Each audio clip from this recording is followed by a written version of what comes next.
예배를 드리는데 제 앞에 시간에 설교 안 해도 될 만큼 은혜가 있는 것 같습니다. 우리 홍 형제님은 찬양을 너무 하나님이 기쁘시게 할 만큼 멋지게 해서 설교자의 길을 죽여놨습니다. 하나님이 기뻐하시고 은혜가 되죠. 그 자체로 우리 성도님들 하는 과거의 모습과 지금의 모습이 너무나 참 감사하다. 그래서 기도하고 하나님이 세우실 사람에 대한 기대를 말씀하셨어요. 그런데 오늘 보니까 목사님한테 선물 주는 그것보다 향해서 제가 우리 교회가 그리고 우리가 이렇게 하겠습니다 라고 하는 그 고백이 저한테는 더 기쁨이었어요. 우리 성도들의 진심이 거기 아마 담겨져 있지 않을까 하는 그런 마음으로 제가 이 단에 서면서 상당히 어렵지만 그럼에도 불구하고 하나님께서 제게 은혜 주셔서 서게 해주시니 감사합니다. 이렇게 고백을 하게 되었습니다. 오래전에 목사님이 몸이 안 좋으실 때 제가 특수사역을 하고 있었기 때문에 교회 목회를 하지 않았습니다.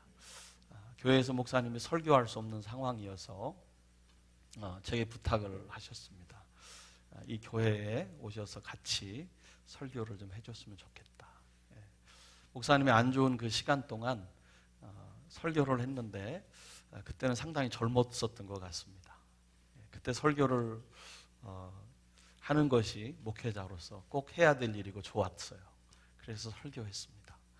그리고 꽤 오래 설교를 했는데 정말로 그때 설교했었던 걸 생각해 보니까 두 가지 때문에 설교를 했더라고요. 하나는 목회자가 설교해야 된다는 설교에 대한 기쁨이 있었습니다.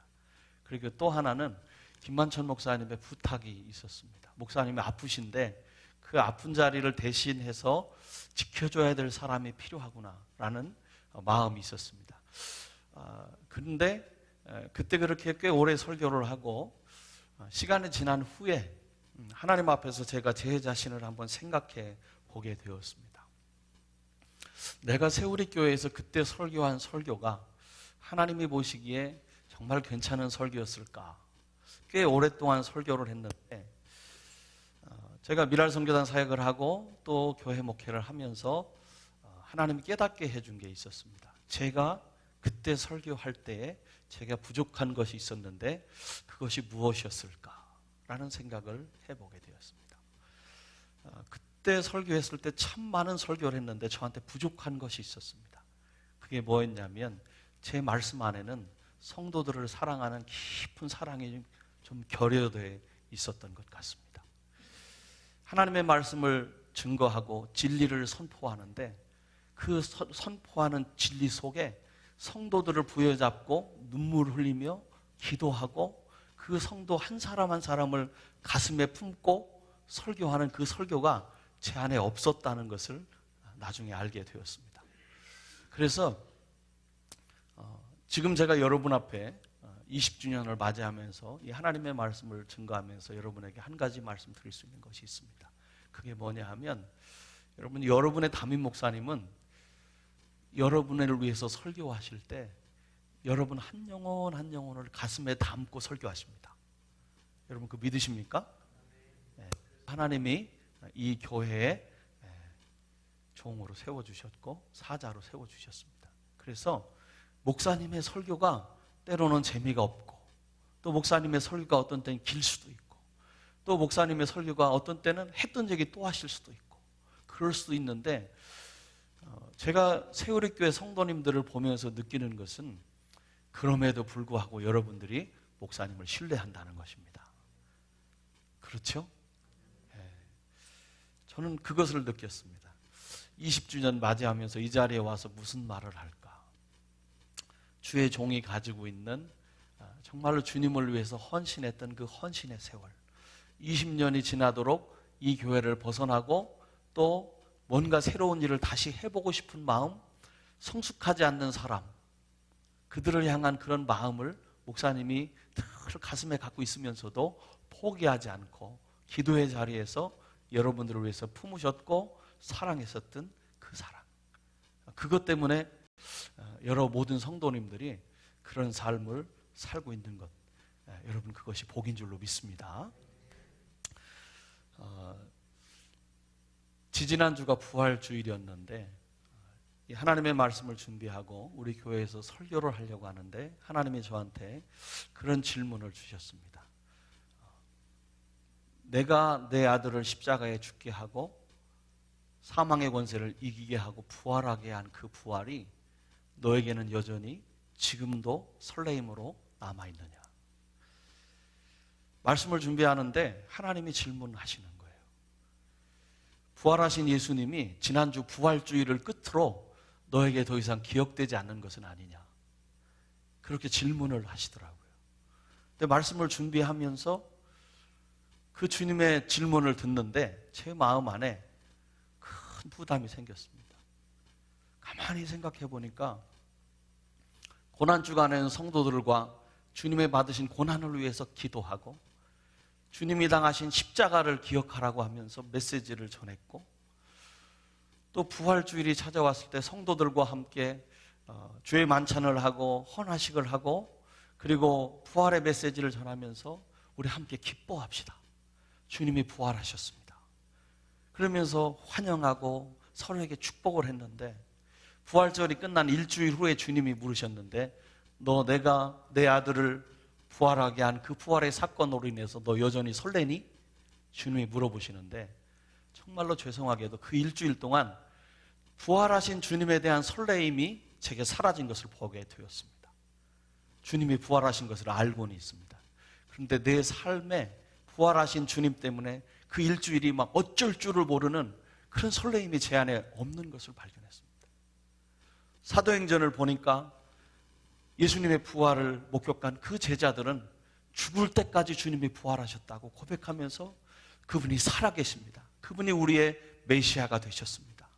예수로만 우리가 살 수 있고 예수만이 새로운 세상의 주인이 되시고 예수만이 우리를 다스릴 때 우리의 인생이 하나님이 기뻐하는 그런 인생으로 변화합니다. 여러분, 예수를 믿으십시오.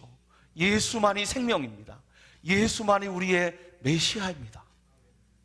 그렇게 고백했는데 여러분, 제가 이 말씀을 준비하면서 제 안에 그런 마음이 들었어요. 과연 이것이 하나님이 나에게만 주시는 질문일까? 나에게만 주시는 질문일까? 내가 만난 그 주님이 지금도 살아서 나에게 생명이신가?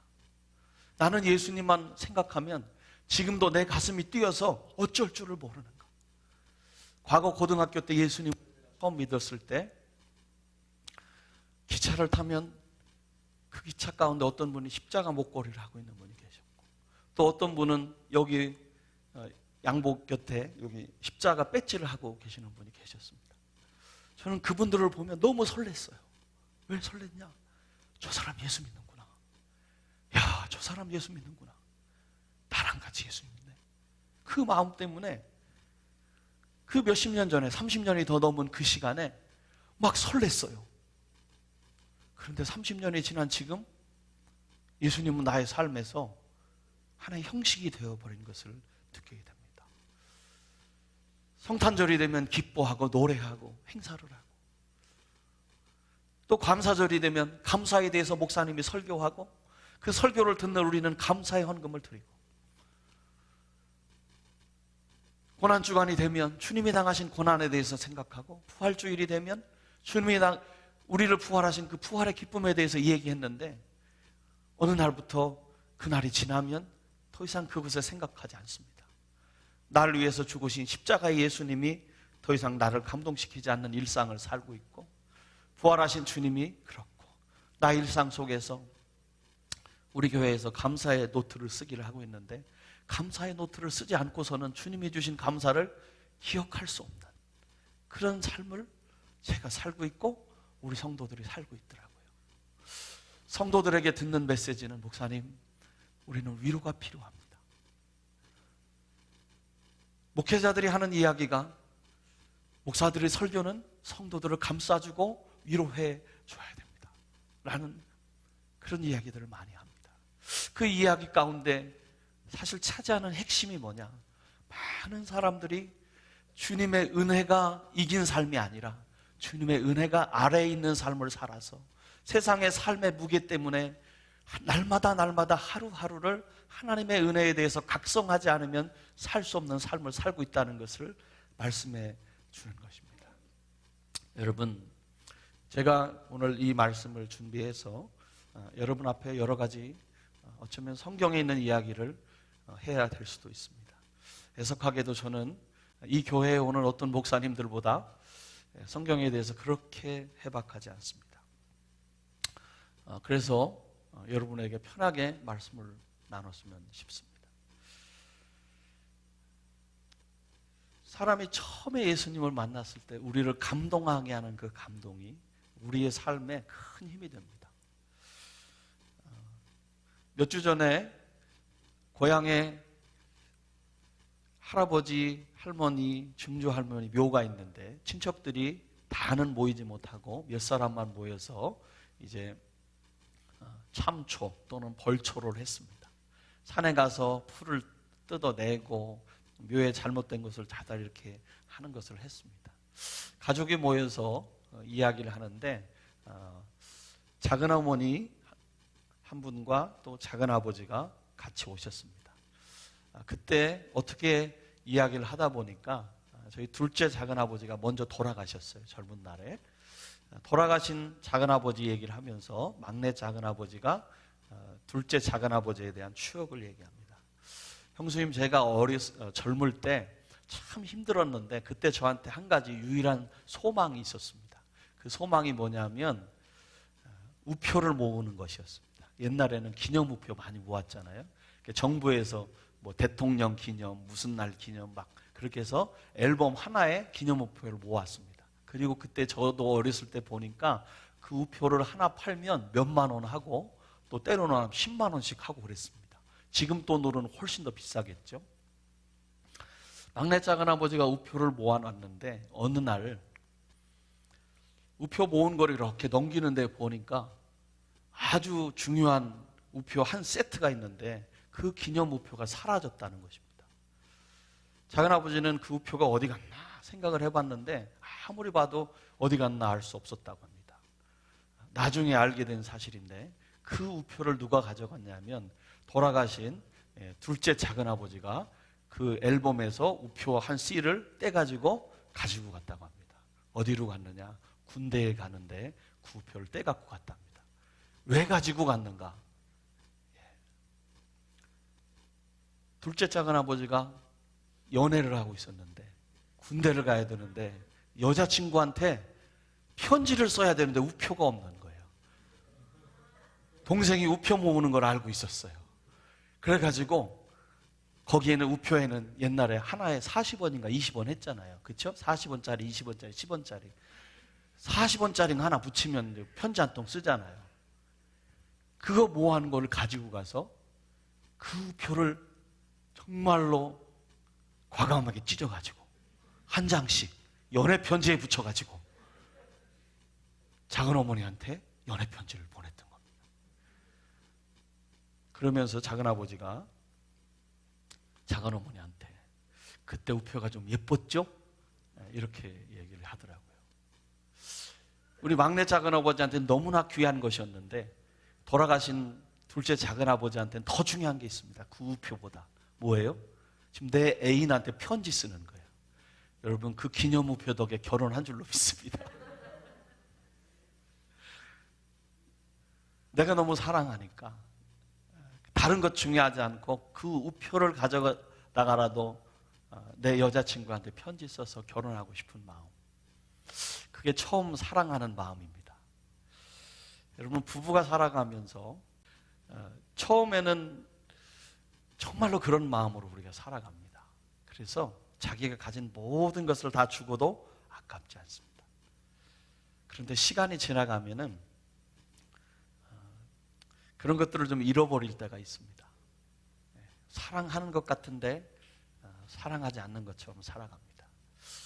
그런데 남자들은 그런 변화를 잘 못 느끼지만 아내들은 되게 잘 느낍니다. 우리 남편 변했어. 전혀 변한 것이 없어요. 그런데 아내는 느껴요. 당신 변했다고. 우리 아내도 가끔 그런 얘기를 할 때도 있습니다. 우리의 삶의 일상이 되어진 순간에 가만히 생각해 보면 처음에 가졌었던 아내에 대한 마음, 또 남편에 대한 마음이 조금 변한 것을 느끼곤 합니다. 그래서 부부가 이렇게 살아가면서 많은 시간이 지났을 때 처음의 것을 잃어버렸다고 생각되면 상당히 실망이 큽니다. 그리고 더 많이 잃어버렸으면 그때는 위기가 찾아옵니다. 여러분, 부부만 그런 건 아니죠. 제가 많은 사람들을 만나보는데 특별히 직장을 찾는 사람들을 만나볼 때 그렇습니다. 직장을 취직할 때 직장을 취직하기 위해서 내가 여기에 취직한다면, 내가 여기에서 진짜 이 직장을 위해서, 그리고 내가 하고 싶은 이 일을 위해서 내 인생을 바치리라, 이런 결심을 가지고 직장에 취직합니다. 그리고 처음 취직해서 정말 열심히 일합니다. 가정도 없습니다. 친구도 없습니다. 없어요. 그렇게 열심히 일합니다. 그런데 시간이 좀 지나면 직장을 위해서 내가 들어갈 때 그 마음이 이제는 우리 직장은 왜 이런 거야? 나한테 쉬는 시간도 주지 않네. 이놈의 직장은 매일 야근이야. 직장의 대표가 어떤 놈인지 한 번만 만나보자. 악덕 사업주 같으니라고. 그렇게 변해갑니다. 그리고 하루하루 나가는 것이 시간 때우고 월급을 받아야 되니까 나가야 되는 그런 것으로 변하기도 합니다. 여러분, 뭐 직장만 그렇겠습니까? 삶에 있어서 인간관계도 비슷하고요. 내가 하려고 하는 모든 관계 속에서 그런 것들이 있는 것을 우리가 발견을 합니다. 여러분, 성경을 가만히 보면 성경 안에서도 그런 것이 보이죠. 하나님이 아브라함을 처음 부르실 때, 아브라함아 이렇게 부르실 때 아브라함이 참 기뻤습니다. 아브라함아, 내가 너를 세상의 복의 근원이 되게 할 것이다. 네가 복이 될 것이고 또 네가 만나는 사람들은 너를 통해서 복을 받게 될 것이다. 그 말을 들었을 때 아브라함이 너무나 좋았습니다. 모든 것을 버려두고 하나님을 쫓았습니다. 그런데 그렇게 주님을 찾아서 아브라함과 이삭과 야곱이 그 꿈을 꾸면서 살았습니다. 너무나 행복했습니다. 이스라엘은 좀 어려움도 있었지만 하나님의 약속을 보니까 정말 감사했습니다. 하나님은 약속대로 아브라함을 그 자녀들과 함께 부흥하게 하시려고 애굽 땅에 보내셨습니다. 애굽 땅에서 400년 동안 있는 동안 애굽에서 엄청난 숫자로 불어나게 되었습니다. 하나님은 그 사람들을 불러서 야, 이제 너희가 있을 곳은 이 애굽 땅이 아니라 내가 너에게 진짜 약속했었던 그 땅이야 라고 말씀하십니다. 이제 가자.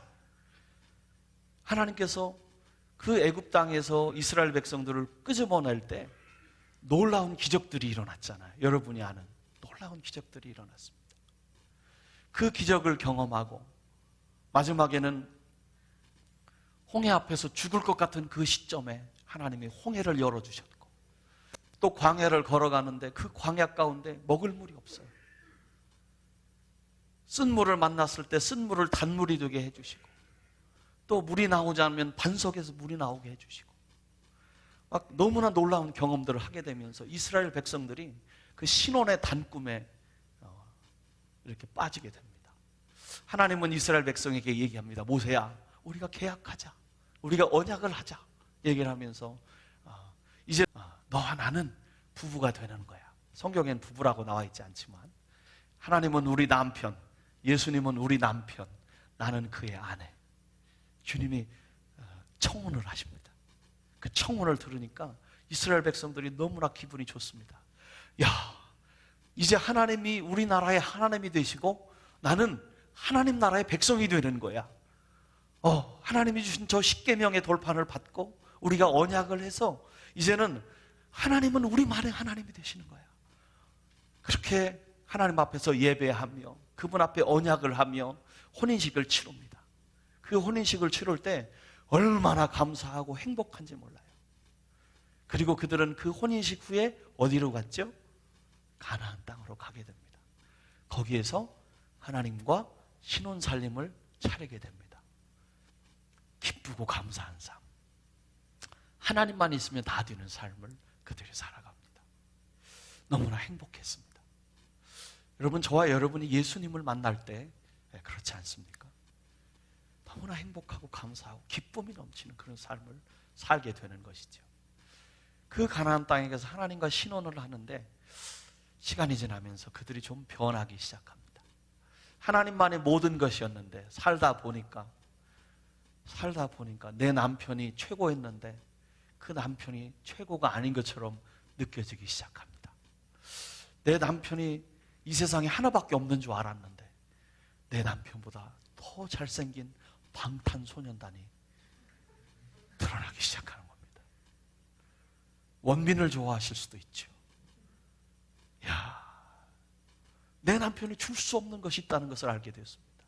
내 남편은 시간이 지날수록 배가 나오는데 방탄소년단은 그렇지 않잖아요.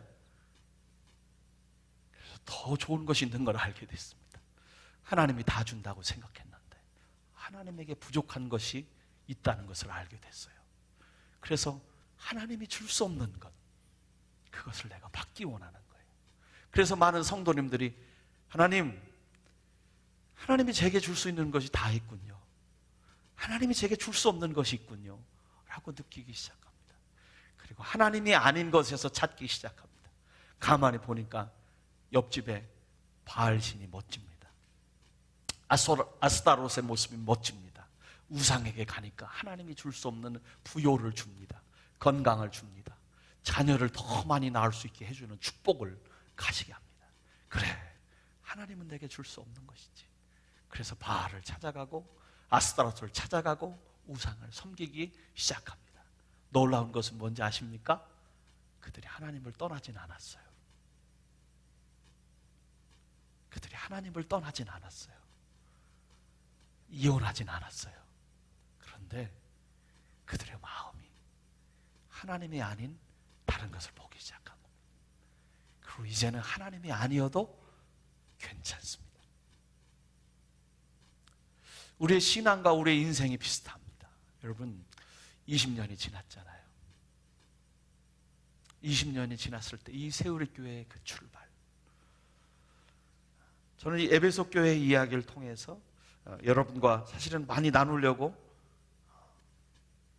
준비를 해왔는데, 이 에베소 교회에 대한 이야기들 여러분이 읽어보면 정말 훌륭한 교회입니다. 사도 바울이 이 에베소를 위해서 3년이나 헌신했어요. 에베소 교인들한테는요, 사도행전 18장 19장 말씀을 보면 에베소 교인들은 예수님도 알지 못했어요. 복음도 알지 못했어요. 그런데 복음을 듣고 변화받았어요. 성령을 받았느냐? 성령이 있음을 제대로 알지도 못했어요. 기도하니까 방언이 터졌고요, 하나님의 은사가 넘쳐났어요. 사도 바울이 거기서 목회를 하니까 사도 바울에게 안수받기만 하면 사도 바울의 손수건만 갖다 놔도 병자가 물러가는 놀라운 역사가 있었던 교회였어요. 에베소 교회는 복음을 위해서 헌신한 교회였어요. 복음을 전하는 것을 막으니까 두란노 서원에서 2년이 넘는 시간 동안 말씀을 강론하고 배우려고 엄청나게 노력했던 교회였어요. 사도 바울은 에베소에 온갖 열정을 다 부었고 그 에베소 교회를 통해서 하나님의 놀라운 역사들을 하나하나 이루어간 교회였습니다. 에베소 교회는 정말로 바울과 같은 훌륭한 목사님이 있으셨던 교회고, 또 그 목사님이 떠날 때 모든 성도들이 목사님 붙잡고 울었던 교회예요. 정말 멋진 교회예요. 오늘 이 에베소서 2장의 말씀을 요한계시록 2장의 말씀을 여러분 보세요. 주님이 칭찬하시잖아요. 뭐라고 칭찬합니까? 내가 내 행위와 수고와 내 인내를 알고 또 악한 자들을 용납하지 아니한 것과 자칭 사도라 하되 아닌 자들을 시험하여 그의 거짓된 것을 드러낸 것과 또 내가 참고 내 이름을 위하여 견디고 게으르지 아니한 것을 아노라. 여러분이 이런 칭찬받길 주의 이름으로 축원합니다. 엄청난 칭찬을 해주시는 거예요. 이런 칭찬을 받을 교회가 별로 없어요. 오늘 에베소 교회는 주님이 얘기합니다. 나는 내 행위를 안다. 내 수고를 안다. 내 인내를 안다. 너 참 고생 많았다. 주님이 말씀하십니다. 세우리교회 성도님들을 보고 여러분 참 고생 많았죠. 작은 교회, 남들이 보면 알아주지도 않는 교회, 편하게 신앙생활을 할 수 없는 그런 작은 교회 가운데 정말로 얼마나 수고했겠어요. 이 작은 교회를 이끌어가려면 성도들이 몇 되지도 않는데 나와서 늘 청소하고 섬겨줘야 되고 밥해야 되고 또 차량 운행해야 되고 주부 만드는 봉사해야 되고 동영상 만들어야 되고 기도 순서가 너무 빨리 돌아와서 매일 기도문 쓰기가 힘들고 진짜 목사님은 왜 나를 이렇게 힘들게 하는 거예요. 여기 가자 저기 가자 오늘은 강원도 내일은 부산 뭐 이렇게 움직이도 정말로 정신없이 다니는 것 같아요. 빠지고 싶은데 빠지면 숫자가 금방 표시가 나서 빠질 수도 없는 그런 교회. 힘들었지 고생했다. 그래도 너 주님의 일이라고 순종했잖아. 기도의 자리에 목사님 말씀도 있지만 사실은 진짜 기도하러 나왔었잖아. 주님이 말씀하는 거야. 세우리 교회 성도님들 참 수고했습니다. 이렇게 주님이 말씀해 줍니다. 에베소 교회에 주님이 그렇게 말씀합니다. 에베소 교회는 대단한 교회입니다. 자칭 사도라 하되 아닌 자들을 시험하여 드러냈다. 영성도 있는 교회였어요. 거짓 목자가 거짓 설교자가 찾아오면 하나님의 말씀과 다른 것을 딱 구분해낼 수 있는 그런 영성 있는 교회였어요. 오늘 세우리 교회를 보니까 막 교회 역사도 배우고 막 이렇게 해서 여기 와서는 절대로 성경 얘기하면 안 되고 신앙 얘기하면 안 되는 교회인 것 같더라고. 제 실력이 탄로날 거기 때문에 거짓 목사라고 당장 내려오라고 할까봐. 그런 곳이잖아요. 여러분들이 복음을 사랑하고 말씀을 사랑하시잖아요. 그런 교회잖아요.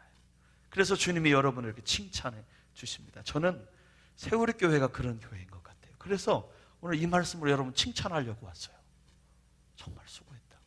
20년의 그 시간 동안 이렇게 얼마나 수고했느냐. 내가 참고 내 이름을 위하여 견디고 게으르지 아니하는 것. 매주 토요일마다 떡볶이 가져만 가고 주일학교 오는 애들 하나도 없어도. 내가 너무 세우리 교회를 잘 알죠? 우리 사모님은 왜 자꾸 가자고 하실까? 그럼에도 불구하고 내 이름을 위하여 수고하고 기도했잖아요. 그 기도는 눈으로 보이는 열매가 아니라 눈으로 보이지 않는 열매로 맺힌다는 것을 알았기에 여러분이 순종했잖아요. 여러분 멋지지 않아요? 그게 여러분 이 교회입니다. 이 교회예요. 여러분 이 교회에 주님이 말씀하십니다. 뭐라고요? 2장 1절 말씀에 오른손에 있는 7뼈를 붙잡고 7 금촛대 사이를 거느시는 이가 주의 종을 붙잡고 그리고 그 교회를 주관하시는 이가 말씀하신다. 이 말씀은 제 말이 아니고 주님의 말씀이에요. 여러분 그것으로 여러분에게 위로와 힘이 되길 주의 이름으로 축원합니다. 그리고 마지막으로 한 가지만 권면드립니다. 우리가 너무나 잘 아는 말씀이에요. 많은 사람들은 에베소 교회를 기억하며 첫사랑을 잃어버린 교회다 이렇게만 기억을 합니다. 그런데 이 첫사랑을 잃어버린 것보다 주님은 더 많은 칭찬을 해주십니다. 여러분 저와 여러분들이요 칭찬받을 일이 훨씬 많아요. 가끔 목사님들의 설교가 좀 정죄하는 것 같은 설교일 때가 있어요. 왜 그건 못하냐고. 그런데 목사님이 하고 싶은 얘기는 뭐냐, 앞에는 빼먹은 거야. 여러분 다 잘해요. 옆 사람 보고 얘기합시다. 자, 보세요. 뒤에 보시고 다 잘하셔요. 다 잘하셔요. 다 잘하셔요. 그게 목사님의 마음이에요. 다 잘해요. 근데 요거 한 가지만 잘했으면 좋겠어 라고 하는 게 우리 말씀이에요. 너희들 정말 다 잘한다. 정말 수고했다. 주님이 에베소 교회를 너희들 더 이상 교회 아니야 이렇게 말씀합니까? 아니에요. 여전히 교회예요. 여전히 사랑해요. 더불어서 너희가 니골라당의 행위를 미워한다? 야, 너 또 잘 알아 라고 얘기하는 거예요. 그런데 한 가지, 이거는 꼭 했으면 좋겠다. 그 얘기를 하고 있는 거예요. 여러분, 주님이 얘기하는 거죠. 네가 변하지 않았어. 훌륭해. 그런데 한 가지 꼭 기억했으면 좋겠어. 뭐냐 하면 너 처음에 가졌던 그 마음, 처음에 나를 사랑했던 그 마음 여전히 가지고 있니? 그거 변하지 말길 바랍니다. 주님이 얘기하는 거예요. 너 변하지 않은 것처럼 살고 있어. 다 멋져. 그런데 20년이 지난 지금 내 안에 진짜 변한 것 있으면 안 되잖아. 여러분, 하나님 안에서 여러분의 목사님이 20년을 그렇게 걸어오셨던 것처럼 여전히 걸어갈 수 있도록 기도해 주십시오. 그리고 여러분이 서로를 향해서 참 수고했습니다. 그런데 우리가 처음에 이 마음 잊지 맙시다. 영혼을 위해서 하나님이 우리를 세워주셨고 음부의 권세를 이기고 있는데 내가 구원받을 때 음부의 권세를 이겼다고 말하고 지금까지 살아왔는데 지금은 음부의 권세에 떨고 있는 그런 모습 되지 맙시다. 정말로 하나님이 기뻐하는 교회, 하나님이 주시는 아름다운 교회, 그 교회가 세우리 교회 되길 주의 이름으로 축원합니다.